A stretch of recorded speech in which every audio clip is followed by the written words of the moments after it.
Hey guys, it's Haley and welcome to another bookish video.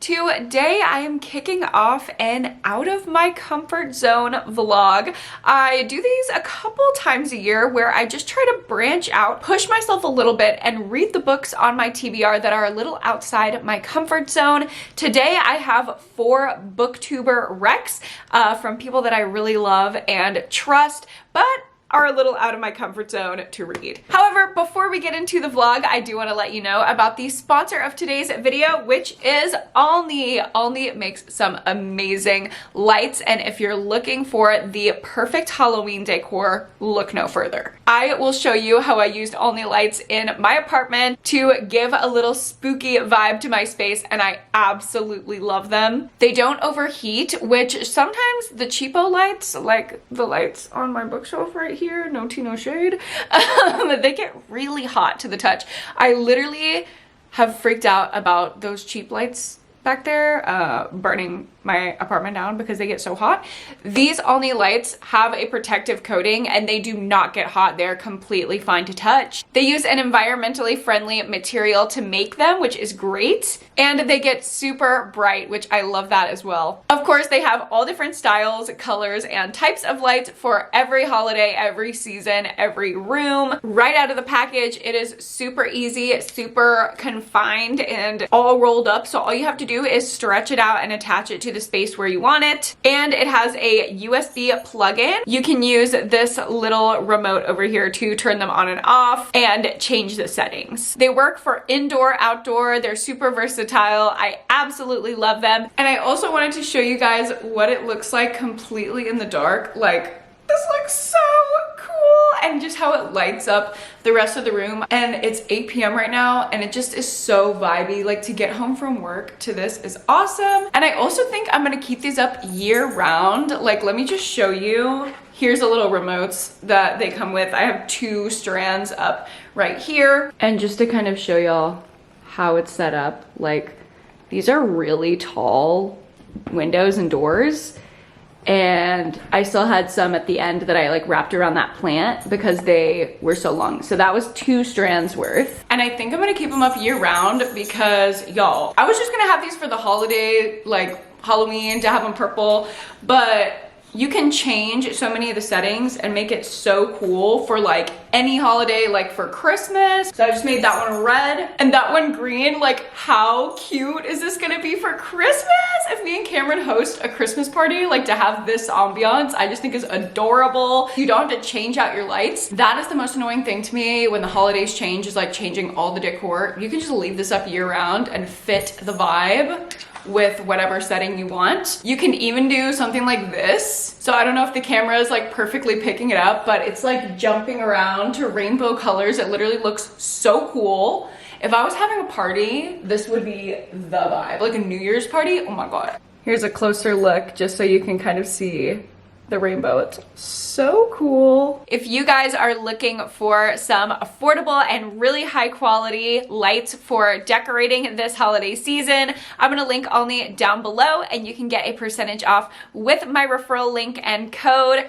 Thank you so much to Alney for sponsoring this video. And now let's get into the vlog.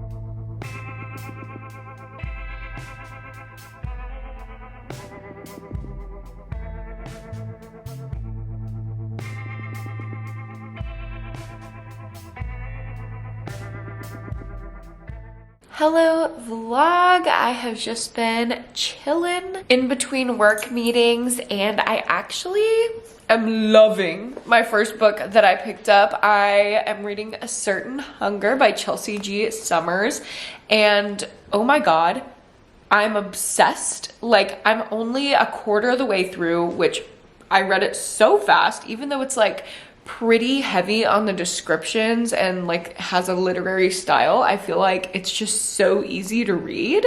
Got my highlighter out. I've been highlighting the house down. Like, it is so good. Basically, we're following a woman who has killed and eaten possibly men, and she's in prison. The story is told in reverse from her last kill that like led to her getting caught and going to prison, and then we're going back through her life in little vignettes and just memories, and there's like really great reflections on feminine rage and what it's like to be an adolescent girl, and like just like the life of a woman who is not content in the place that society has cast her.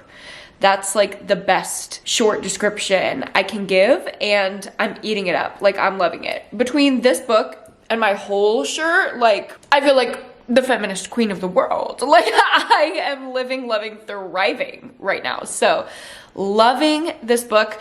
Only a quarter of the way through, but so great. I mean, I've highlighted like at least 12 or 15 different things in 60 pages, which is kind of crazy. But also I wanted to show you this candle that I've lit here is called Recluse. It's by Brillo Candle Co. and it is from their fall collection. Ooh, oh my God, it smells so good. I'm obsessed with it. It smells like cotton candy, warm vanilla and cream. It literally, the best way I can describe it is like fall carnival, like classic fall carnival from like middle school, first kiss vibes, Ferris wheel vibes. I'm obsessed with it. And this Brillo Candle Co. is actually local to Austin, and the owner actually sent over their entire fall collection.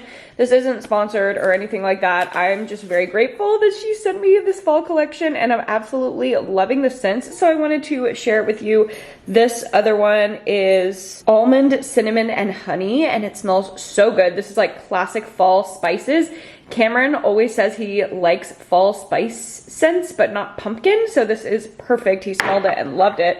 And then I kept this one in the packaging so y'all could see like how cute. I love the all black. And this is Katrina, the last one in their fall collection. It's cardamom, ginger, and amber. It smells like sweet, smoky, sexual almost. I don't know. This is like a very romantic one.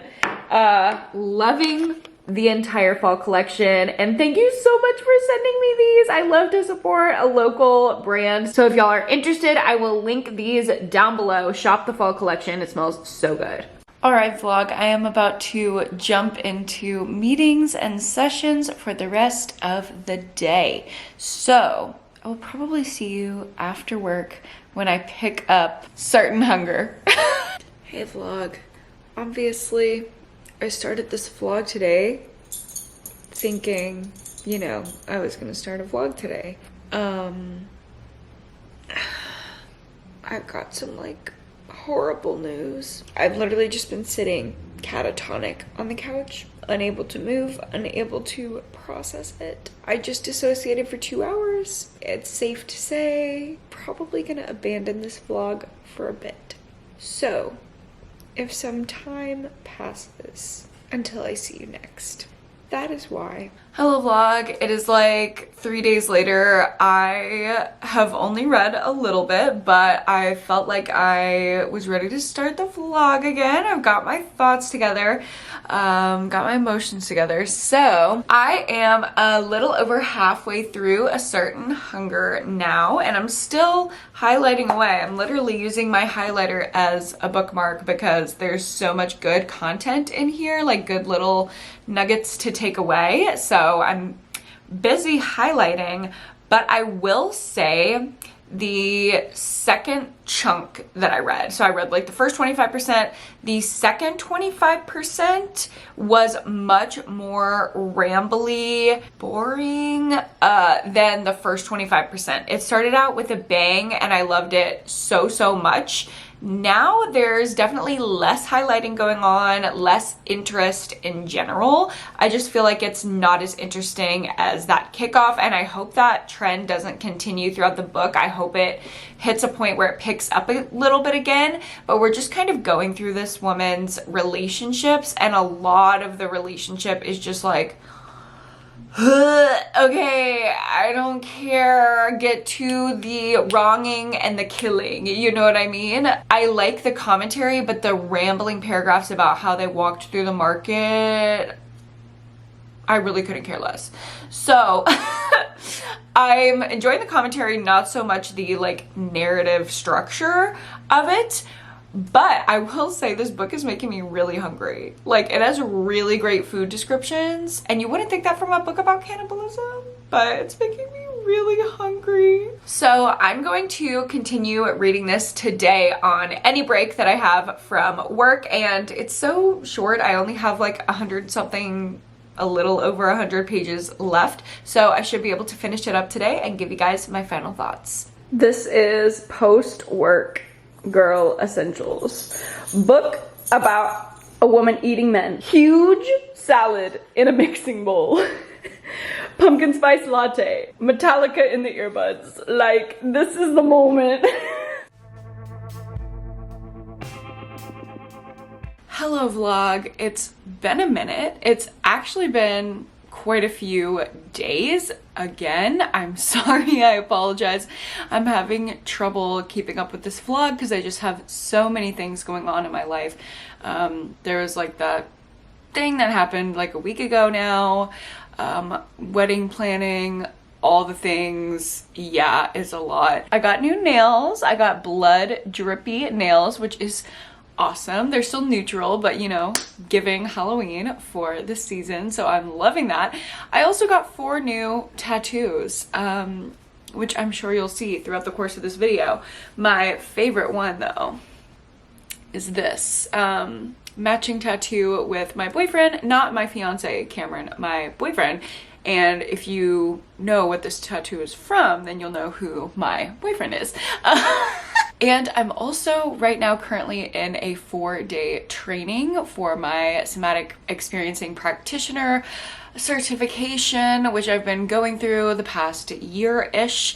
So I've literally been in trainings on Zoom for 8 hours a day, 4 days in a row. And I have today and tomorrow. So yeah, it's a lot, but I have been reading. So I wanted to hop on and update you that I finished A Certain Hunger, finally, and I'm happy to report that the last third of the book was probably the best third of the book. I was highlighting furiously. Like, there are so many paragraphs highlighted, notes in the margins. Like, I fully annotated this book, which I don't do often, which tells you how much meaning there is, how much I got out of the story. However, there were quite a few little rambling tangents that I was just so bored at. I started skipping over them, and I really don't think it took away from the story at all that I skipped over them.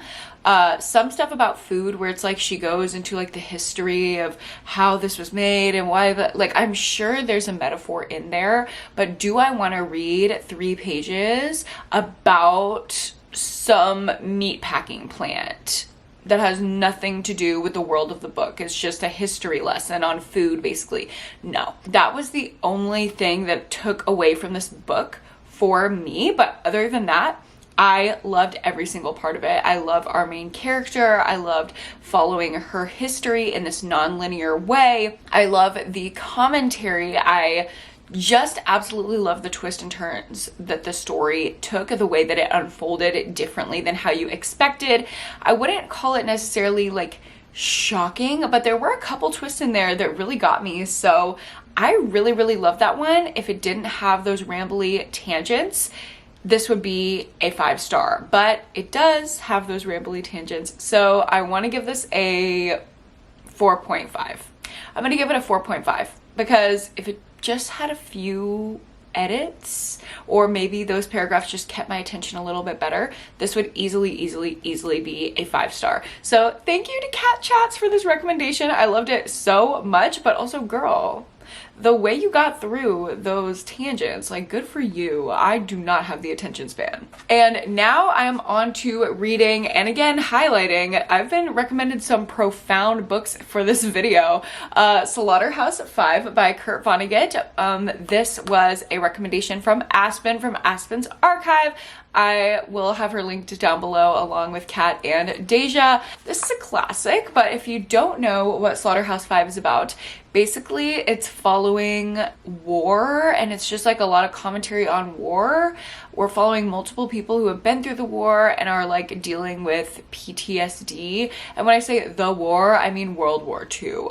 I have mixed feelings about it because in the moments of commentary, in the moments of meaning, I do really enjoy this book. I am about a third of the way through and I feel like I've already taken a lot away from it, but the actual plot is like giving nothing. Like, it's very, very, very, very, very hard to follow. It's very, again, tangential.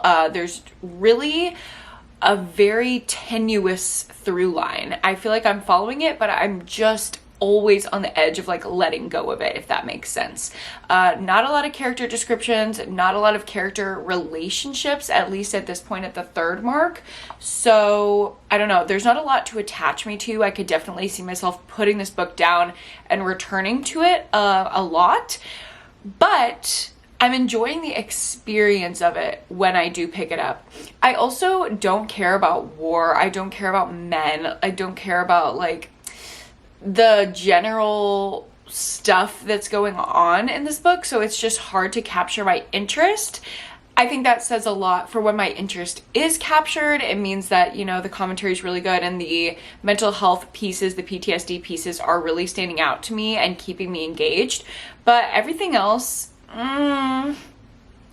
I feel like this would take a couple reads for me to really, really fall in love with it. The first pass of a classic for me is always kind of difficult. And I'm also grappling with that idea of like, okay, well, this has to be a 5-star read because it's a classic and it's like widely beloved. And people in the comments are going to be like, you only don't like that book because you're stupid and you didn't get it. So I'm trying to fight through that and recognize like some classics could be low rated for people because reading is in fact subjective. I don't know. Those are all my rambling thoughts on this one. I am going to continue reading that as my little like break to break up my training.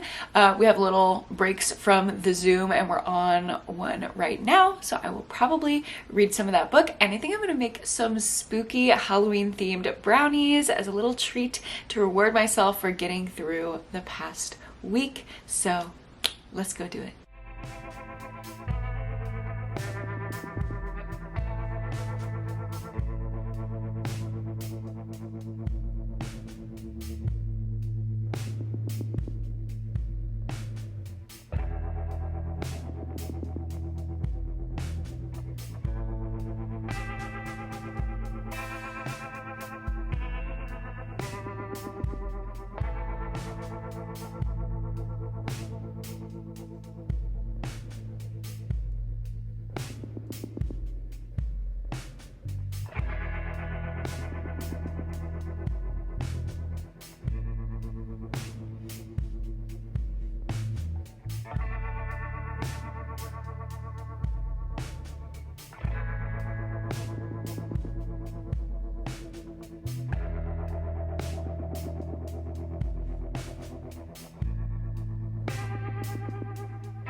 Hello vlog, I am done with my training for the day and I got about halfway through Slaughterhouse 5.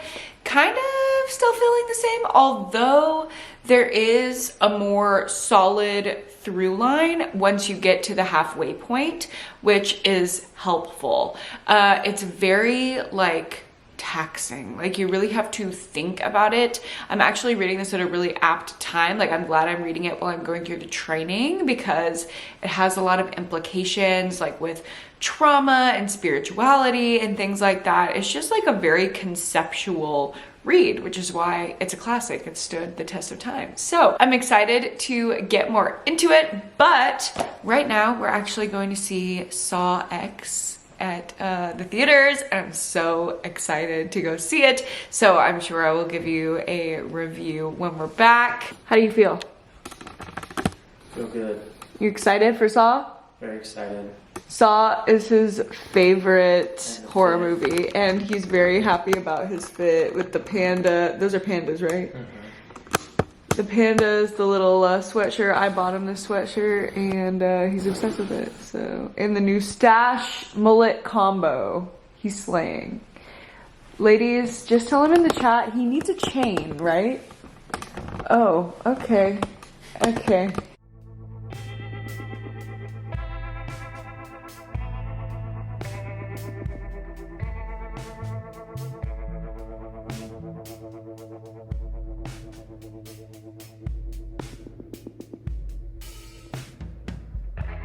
Hello vlog, it is later. We are back from the movie, and I for one am severely disappointed. I don't think Cameron's as disappointed as I am, but he's also like a Saw stan, so he's gonna be forgiving. He has a whole theory about the movie.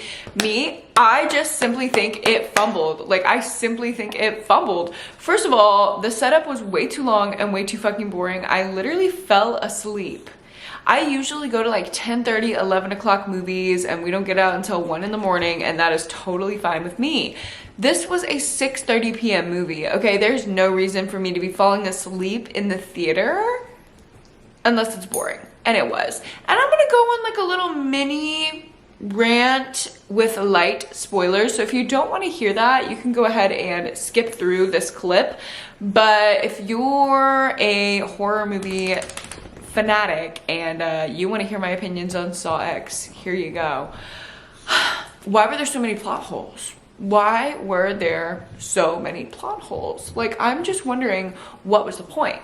Like, the whole plot, the whole through line of the movie, the thing that wanted to get me to buy in was underscored by the whole rest of the plot. Like, I just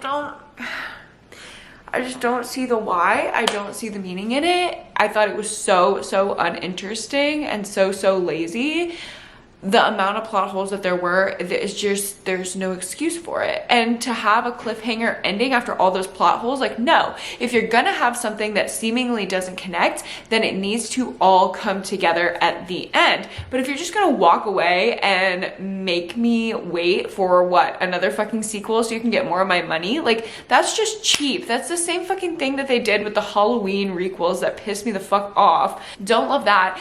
Also, here's the thing, the traps were cool. That's the thing of Saw. Like, the traps, the little configurations, like, those are always cool. The game element is always cool. Those are the only times during my viewing experience that I was engaged with the movie. But why did two traps that were back to back from each other have the same outcome?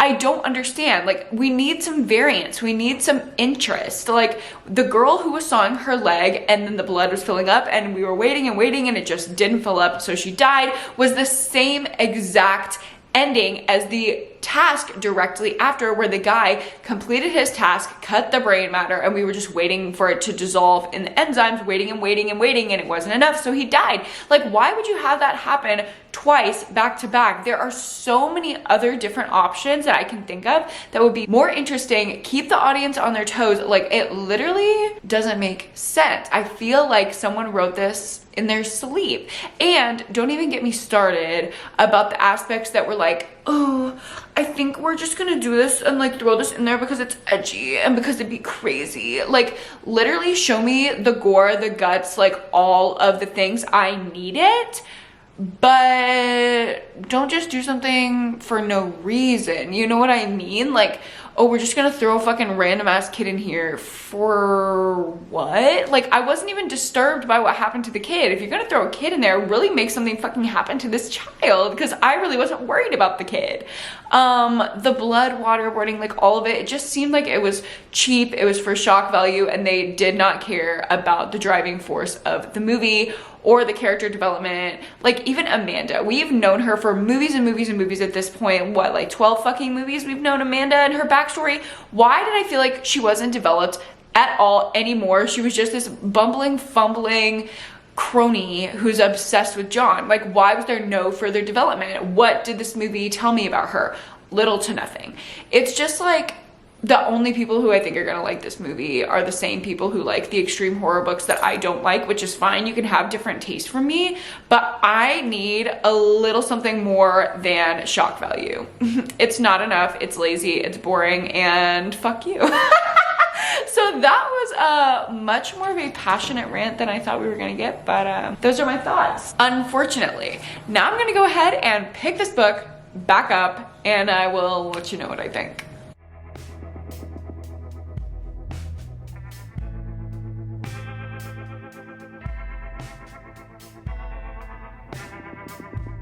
Hello vlog, it is the next day, the last day of my training.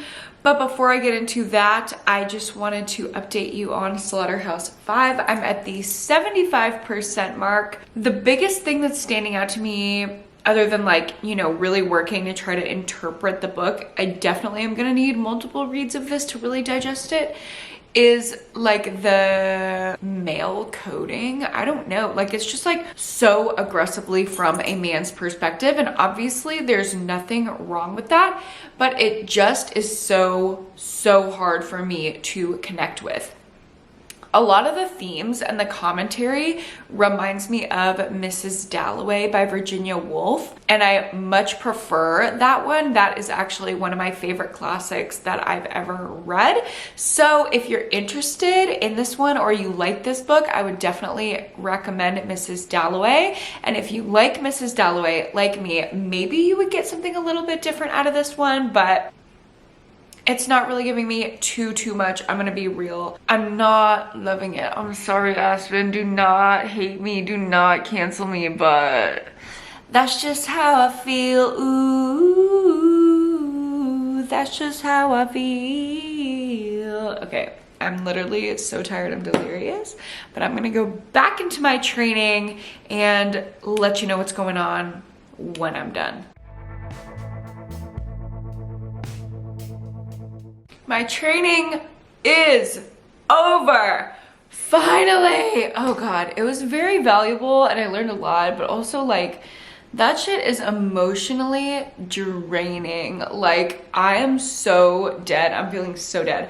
But I do have a reading update for you. I finished Slaughterhouse 5 by Kurt Vonnegut, and I definitely need to digest this more. I feel like I need to discuss it. I need to read commentary about it. I need to reread it in order to have like full informed thoughts. But just as it sits now, like thinking about my enjoyment of the book, I would literally put it right down the middle at a 2.5. I'm so sorry. I know this is gonna be heartbreaking for Aspen. So I am so sorry, but on the first read, it was just giving very dry, very like men doing things. And I'm not really into men doing things. I did like the mental health lens and the like commentary, the examination of human beings and how we are and why we are that way. Like I appreciated that, but the story was not engaging. And for me, I need elements of a fictional story that I personally find engaging and appealing in order to like get on board with the commentary fully and care about the characters and things like that. And I just didn't have that. So I'm gonna land on a 2.5. Honestly, I really do want to give this a 2-star, but I'm giving the 0.5 because I know that it's a classic for a reason and it has potential. So that's where I'm at. And next up, I'm going to get into Deja's recommendations and start out with Our Wives Under the Sea by Julia Armfield. This is kind of a meandering, a little bit plotless from what I've heard, horror book about a woman who is a researcher and she goes under the sea like to go do some research or something, and when she comes back to her wife, she is forever changed. She's very different than when she went under, and her wife is trying to figure out exactly what happened to her, I guess. We will see. I guess I am about to hop on to my book club live show for September. We are discussing our book club pick from September, which was None of This Is True by Lisa Jewell. So I'm gonna hop on there, and we always do cute little sprinty sprints after we have our book club live discussion. So I will get started with that book on there. But first I need to eat. I hope I have time to eat. I gotta cook, but I'm starving.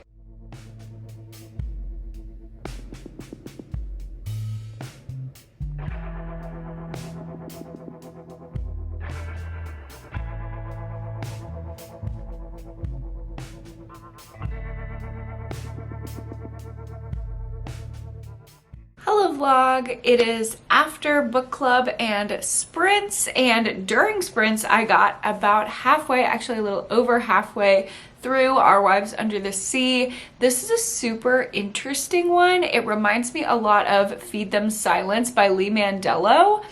If you took that one on my recommendation and you liked it, you would definitely like this one as well. Like I said before when I was giving the synopsis, one of the women went underwater. She's like a researcher, and her submarine had an issue and she was stuck at the bottom of the ocean for this long amount of time. But now she's back and she's acting weird. So we are kind of jumping around in time with the wife as she's trying to piece together what exactly happened to her while she was underwater, and she like is grieving the loss of the partner that she loved so much and now like doesn't have because she came back so weird. And then we're also following the actual lady who was underneath the ocean's perspective and what happened while she was down there, kind of trying to piece things together. It is very plotless. There's not a lot to it. It's just very atmospheric and haunting and creepy, but not a ton of plot. I'm intrigued, but I'm not connected, is what I will say. I'm not feeling like an emotional connection to the story. I like the women. I like what they have to say. They have interesting personalities, but I don't feel like a real pull to care about them. So those are my thoughts on Our Wives Under the Sea at the halfway point. It's a really short book, only 220 pages, so I will probably finish it up tomorrow, or maybe I'll do a little bit more reading tonight. I don't know, but I am feeling super drained from my training, so I'm gonna head to bed soon.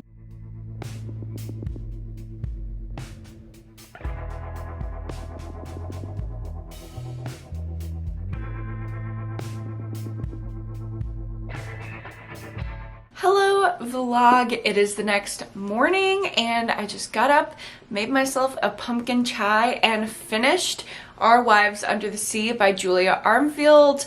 It was a really quick read and it was just so atmospheric and like fluid. Like that's the best way I can describe it, is like the story felt so fluid that I just wanted to keep flipping pages and keep reading it. I compared it to Feed Them Silence. This one has a much better flow than that book. That book, although it was short, was harder to get through. And the themes and even the endings are really similar. So I'm finding myself wanting to rate this one kind of in comparison to how I viewed that one. Overall, I liked the writing in here better, but I liked the characters better in Feed Them Silence, and I liked the meaning / commentary better in Feed Them Silence. I liked the commentary in here, but it just wasn't as interesting to me. Like the blood and gore and guts of the wolves and exploring parasocial relationships was a lot more intriguing to me than the like haunting unknownness of the ocean and the commentary on grief, which was mainly in here. And the commentary on grief was beautiful. I just didn't feel super connected to it or the characters. It definitely was not a bad book. I just don't think it's resonating for me as deeply as it could. I do like the queer representation. It was fun at some points. It was like, had this little funny like joking nature to it, as if we were like in on a joke with the characters, and I did enjoy that. It just didn't feel as scary as I wanted it to. And I could tell like some concepts in theory would be scary. They're just not personally scary to me. I don't know what it is. I'm just not bothered by like the vastness of the ocean. Like, all right, so there's crazy shit out there. Like, okay, I'm probably not going to see it in my lifetime. And if I do, then that's the way I was meant to go. You know what I mean? It just doesn't bother me like something else might disturb me. And I was kind of looking to be disturbed because it was a disturbing situation in theory to be, you know, lost at the bottom of the ocean in a submarine. But it didn't hit with that impact. What I got out of it was the atmosphere and the like flow of it was really interesting, and then the commentary on grief was really, really interesting as well and beautifully written. I think I'm gonna land on a 3.5. Not quite to the level of like 4 enjoyment, but definitely better than a 3-star book. I hope Deja doesn't hate me for this one. I don't think it's a bad book at all. It's just not resonating as deeply for me. And now we're gonna move on to my last book of the vlog, which is also another Deja recommendation that I got while she was in town. So I'm going to be reading Slewfoot by Brahm. It's a tale of bewitchery, apparently, and this is way out of my comfort zone. Okay, this is historical. I don't ever read historical. It is fantasy-ish, which I don't read a lot of that. It's gothic-ish, which I don't read a lot of that. I don't know. Like, let me just read you this. Set in colonial New England, Slewfoot is a tale of magic, mystery, triumph, and terror. An ancient spirit awakens in a dark wood. The wild folk call him Father Slayer Protector. The colonists call him Slewfoot Demon Devil. To Abatha, a recently widowed outcast, alone and vulnerable in her pious village, he's the only one she can turn to for help. Together they ignite a battle between pagan and Puritan, one that threatens to destroy the entire village, leaving nothing but ashes and bloodshed in its wake. I don't know how I'm gonna feel. I'm very skeptical because, again, all of these books pretty much are out of my comfort zone. So we will see.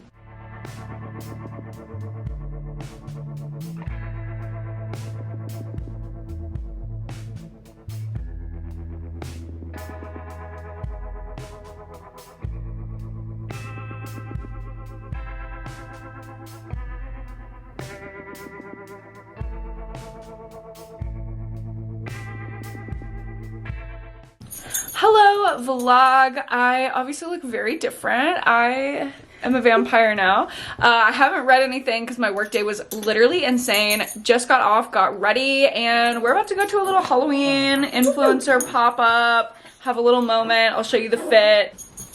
Okay, here she is with the tall boots. There's Mochi in his little pumpkin costume being the sleigh as always. And yeah, we're gonna go have a good little time. Halloween pop-up moment.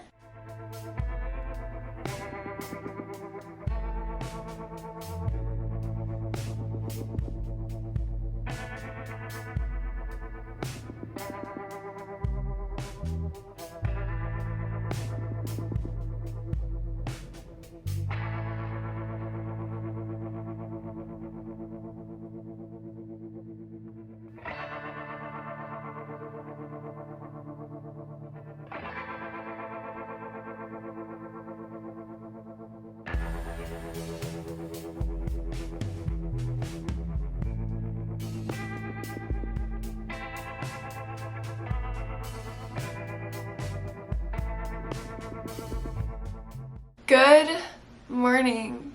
Oh my god. Well, why does this always happen? I swear to God. I swear every single time I go to an influencer event, I'm like, we're just gonna have a couple drinkies, get our content, and go home. And then it's that TikTok sound that's like, goddamn! Like, I am very, very, very hungover. Not as bad off as Sierra. I don't know what happened to her. We were literally up all night. I was holding the hair. It was all going down. Once I get Whataburger in my system, it's like, whoo, got that dog in me. Like, I'm fine. I'm healed. Sierra went in the other direction. So we just came back, watched The Craft, and I held her hair over a mixing bowl, as we do, because that's what besties do. So needless to say, I have no reading update for you. It was just a wild night last night, but I have some changes. Okay, I'm changing my TBR for this video. I am just not feeling called to pick up something thick, historical, slow-paced, like, no. I feel like all 3 books that I just read were slower paced, more literary. I'm done stepping out of my comfort zone in that way. I'm going to still read another book for this video, but it's gonna be out of my comfort zone in another way. So actually, as I was getting ready for the day, I was watching Rose from Flower Reads a Lot's video about her little book bracket, and that was so cool. That was such a fun video. I will link her channel down below. You should watch that video and a ton more of her videos. She is just awesome. I really love her. And I noticed in her bracket of her best books of the year, she had quite a bit of manga, and I was like, I don't read manga. I think that would be very far out of my comfort zone, and I have one on my shelves that was actually also recommended to me through booktuber recommendations. So we're still staying on theme. This is out of comfort zone, and this is booktuber recommendation. So I am going to read the first book in the Spy Family series. I don't know, do you call mangas series? I've thought about getting more, but I don't want to really invest in the series until I know that I like at least the first one. And the thing is, people are like, oh, it doesn't get good until the 3rd or 4th, and I'm like, no. See, that is not going to work for me. So I don't know. I might have an unpopular opinion on this, but I've heard so many people love it. I know Gabby Reads loves this book. I know Katie Colson loves this book. I bought it because of them and their recommendation. I'm literally gonna have to Google how to read a manga. I'm scared. Okay, I guess I will get into this and let you know what I think. Last minute changes, we're switching it up. Deja, don't kill me. I'll let you know what I'm thinking. Girl dinner, girl dinner. We got a girl dinner, girl dinner.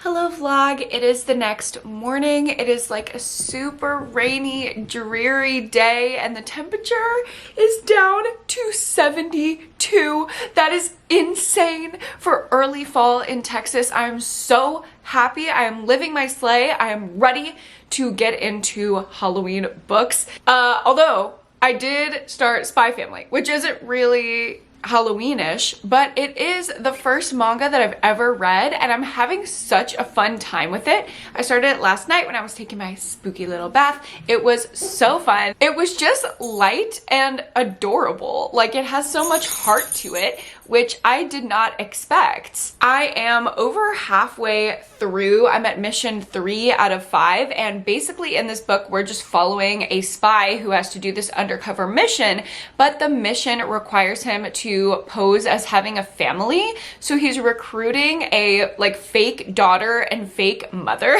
of the daughter that could be his like fake family as he carries out this mission. And the daughter has telepathy, and the wife is an assassin. So every individual character just has their own little quirk, and we're seeing the ways that they are like faking a family, but then obviously feeling real emotion throughout the course of it. It has so much heart. It's funny, it's gripping. I love the characters, and very, very little is actually said. I didn't know that about manga. I'll show you like a page. So this is like the typical amount of text on a page, which I thought there was going to be a lot more, but it's basically just dialogue. So you're getting the bulk of the story from the pictures, and it plays out like a movie in my head. I'm seeing it as like, you know, the like cutaway scenes from like Spider-Man or something that are like a comic book.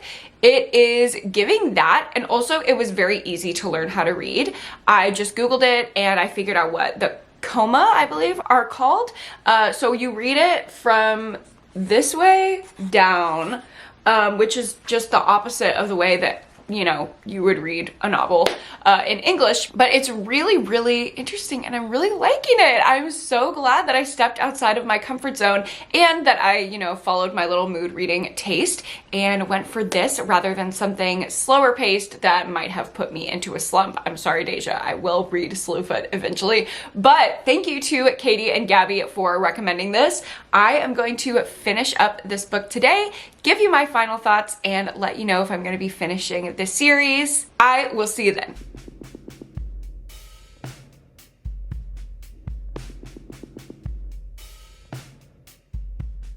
Hey vlog, it is much later. I had a break between sessions and I was able to finish up the first volume of Spy Family and I absolutely loved it. It was so sweet and there were so many little learning lessons in there. It had that little touch of like magical realism of the powers that the family has. It had the little touch of like over dramatic, hyperbolized, like almost like anime-esque action and characterization.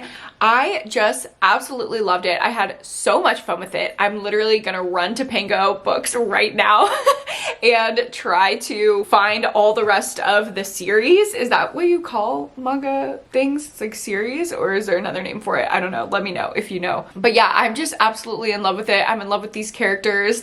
I'm gonna give it a 4.5 out of 5 stars. There is not much better that it could have done. I will have to get used to the shortness. Like, not a ton happened in this book and it was very, very quick. But I guess that's why there's tons and tons and tons of manga editions in the series or something. Volumes. Aren't they called volumes? I really liked it. I'm gonna land on a 4.5. I'm so surprised and I'm so happily surprised. That was so good. Also, I mentioned that I'm gonna get the rest of the series on Pango. I actually have a Pango ambassador code. This is not sponsored by Pango at all, but I did want to mention that that is linked down below if you shop on Pango often and you want a percentage off code. I have one now, so that is down below. But yeah, that is going to be it for this little taste test video, trying out some out of my comfort zone recommendations from some of my favorite booktubers. If I had to rank them, I would definitely put A Certain Hunger at the top. Kat's recommendations always really hit for me. I feel like we have super similar taste for the most part, so I'm not surprised by that. And I would rank Spy Family underneath, which again is not a surprise. I really love Katie and Gabby's recommendations. I don't always align with them. Actually, sometimes I'm the total opposite from them, but here we definitely align. Ranked underneath that, I would put Our Wives Under the Sea, which is kind of surprising because Deja and I usually align, but with the content of the story and knowing Deja's taste, I understand why it clicked a lot more for her than it did for me. And last on the list, I'm gonna put Slaughterhouse-Five, Aspen's recommendation. And here's the thing, it's a classic. I read it during being in a training. It was super heady and I really have to reread the book and take a step back to digest and let that integrate. I think it just went over my head and the actual content isn't what I'm usually drawn to, but I pretty much enjoyed everything that I read for this video. So thank you to these creators for your wonderful recommendations and thank you to you guys for watching this. Don't forget to check out the Olney Lights linked down below and use the code to get some money off. Decorate your house for Halloween, decorate your yard. They're indoor, outdoor, so nice. And don't forget to go to therapy and read a book this week. Thank you guys so much again for watching and I will see you in the next one. Bye!